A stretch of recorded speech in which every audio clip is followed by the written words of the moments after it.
So recently I was having a discussion with somebody from the channel, and it made one of the older conversations from the community come across my mind. And that conversation being, who exactly did Ren summon in EMIYA's original timeline? Now this question is old as anything. I've seen it around for years, and for the longest time I never thought too much about it. I just always took it for what it was. And here's what we mean by that. In the original timeline where Shiro becomes EMIYA, there had to be another servant instead of EMIYA, right? Because he's yet to exist. He's not around yet. So the question is, who is that servant? The usual argument, and the one that people lean towards the most, well, you know, the throne of heroes exists outside the realms of time, so the servant will always be EMIYA regardless. And you know something? They might be right. I can't say whether or not Nasu wrote the story in that fashion. That's the whole point. It's a paradox. It's supposed to be confusing. So that's fine. You could believe that that original servant, no matter what, is still EMIYA. But here's the thing about that. Eventually, you're gonna hit a wall. I don't care if you go back 10 times, 20 times, 30 times. Eventually, there's going to be a wall where there was no EMIYA. You see what I mean? And in order for this to work, I really believe that this timeline operates independently from the ones that we come across. And that's how the paradox for us gets started. Because realistically, you can't put the cart before the horse. So I got to thinking, okay, what are the options? I got to thinking about Gil.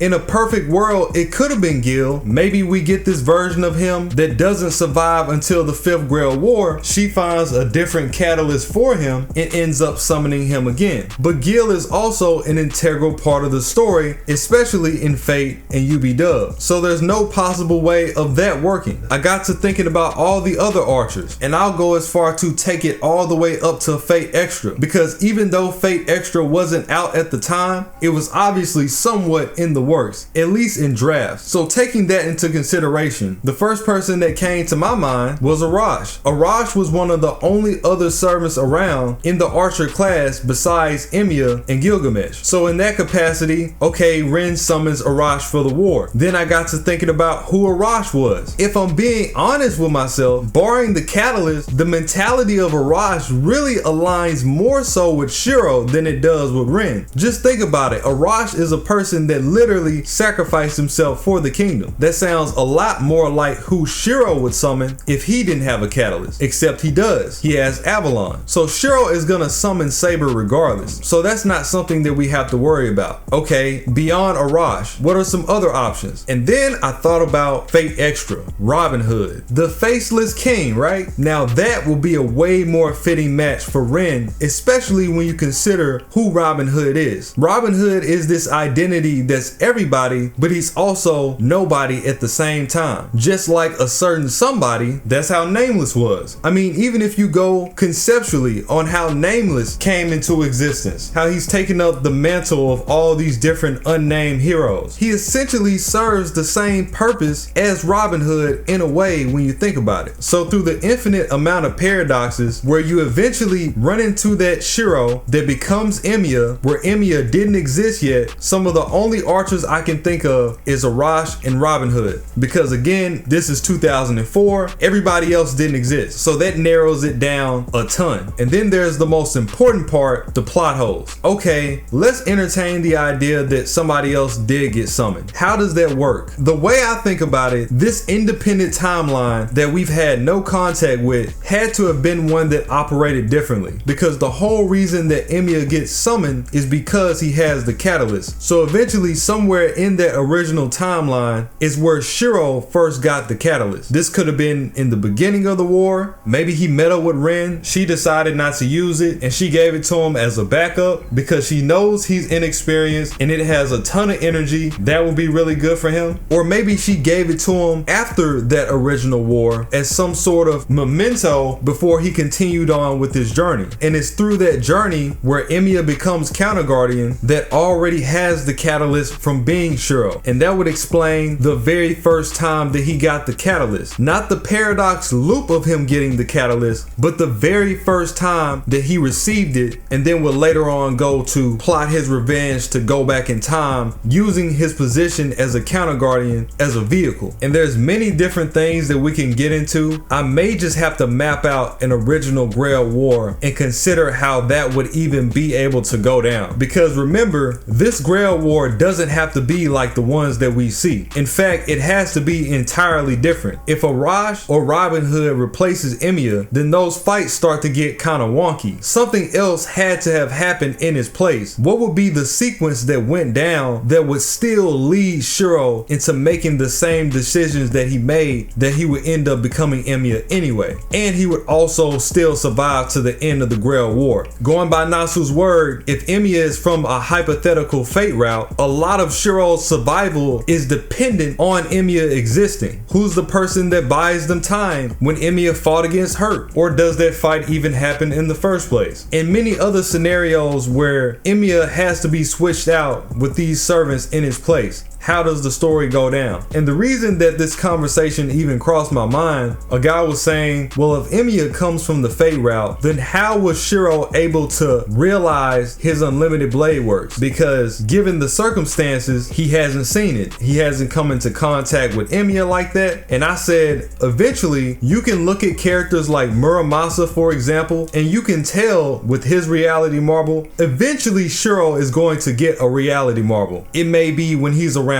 25. It really just depends on the timeline and what happens in it. And I was really referring to El Malloy because we just did that video. Though we know Shiro exists, we still don't know what he's been through off screen in comparison to the other timelines. The only thing we can base it off of is what we've seen before and what Nasu tells us. We know that he has insufficient mana capacity in comparison to somebody like Ren, which is the reason why he had to get the temporary crest when he fought against Gil. We know that much. But there will come a point, I don't care if it's 5 years, 10 years, 15, that he will be able to sustain a UB dub with his own reserves. But initially, and I took this the wrong way, it seemed as if the guy posed it like Shiro would only be able to have UB dub if he came into contact with Archer in some shape or fashion. And I'm like, you think he has to see UB dub to get it? Or clash swords with Archer to get it? How do you think he got it the first time? And that's when it dinged in my head. How did he get it the first time? Because we haven't seen that. And that goes back to this whole conversation of that original OG Shiro becoming Archer and what he had to do to obtain that first version of UB dub. A lot of this discussion sounds twisted, but I did try to make it layman's as possible. And it also made me appreciate how tightly written Fate is at times. Because when I was considering Gilgamesh, I'm like, okay, what if he doesn't get tainted by the Grail Mud, he doesn't survive, and she tries to summon him later? But there really is no circumstance where Gil doesn't get flooded with the Grail Mud. If you remember the Acts of Fate 0, Gilgamesh and Kirei practically got flooded in unison. You had Kirei get flooded at first, and then we all saw it, the hole opened up in the sky, and Gilgamesh was drowned in it immediately after. I mean, they were an inch away from each other. So it's very unlikely that Kirei gets tainted and he survives until the next war and Gilgamesh doesn't. And the only reason for this being so is the way that it was written. Had Gilgamesh been tainted in some other way or at a different time, maybe in the epilogue, it may have been a consideration, but it's so tightly knit together you can't really separate them. Now, one scenario that a few people in my Discord did throw out that I thought was hilarious was the act of Ren summoning Kid Gil. Because remember, Kid Gil was a servant in Hollow Ataraxia. He did exist around that time. So it will be the Gil we have now and then his younger self interacting with each other. That alone is worth paying to see, especially when we know that Kid Gil isn't fond of his older self. But there's nothing to say that two versions of a servant can exist. Anna and Gorgon, for instance. In fact, in FGO, if you ask Kid Gil about his older self, he says if they ever come face to face, they'll try to whack each other. So there's that.